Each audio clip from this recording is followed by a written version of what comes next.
Básicamente entendemos por arte, por artes mayores, pues pintura, escultura y arquitectura. Todo aquello que llamamos artes menores, orfebrería, alfarería, textil, bordados, es lo que llamamos artesanía, puede ser.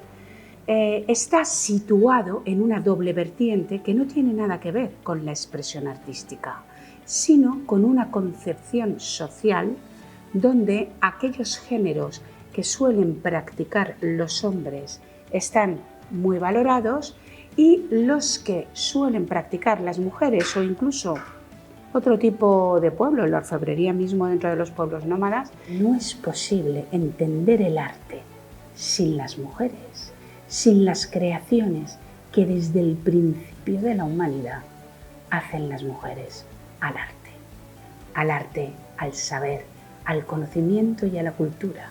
Y esa expresión, ese saber nos falta por conocer.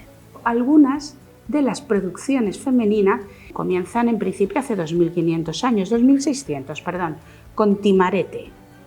Timarete es esa gran pintora que hizo los frescos del grandísimo templo de Artemisia en Éfeso, una de las 7 maravillas de la antigüedad. No fue la única.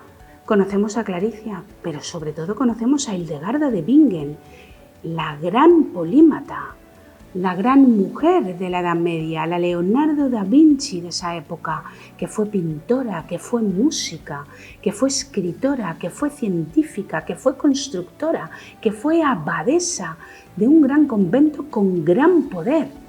Fue un ejemplo, un referente de lo que fueron las grandes abadesas y la cultura que en esos monasterios femeninos se dio.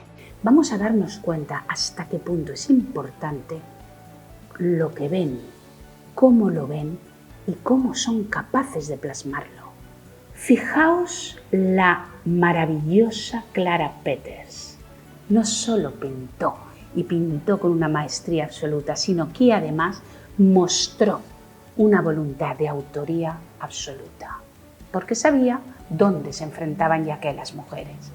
Se ha tenido una mirada hegemónica masculina sobre el arte. Cuando hablamos de arte, hablamos de esa mirada sobre lo que nos rodea, de la creación que produce esa mirada masculina. Siglo XIX hubo muchísimas pintoras muy interesantes. Estamos muy lejos de conocer sus cuadros porque tienen poca divulgación, porque los museos no nos acercan la obra de estas pintoras. No existe un arte como tal si en ese arte no contamos con la producción de todos, hombres y mujeres.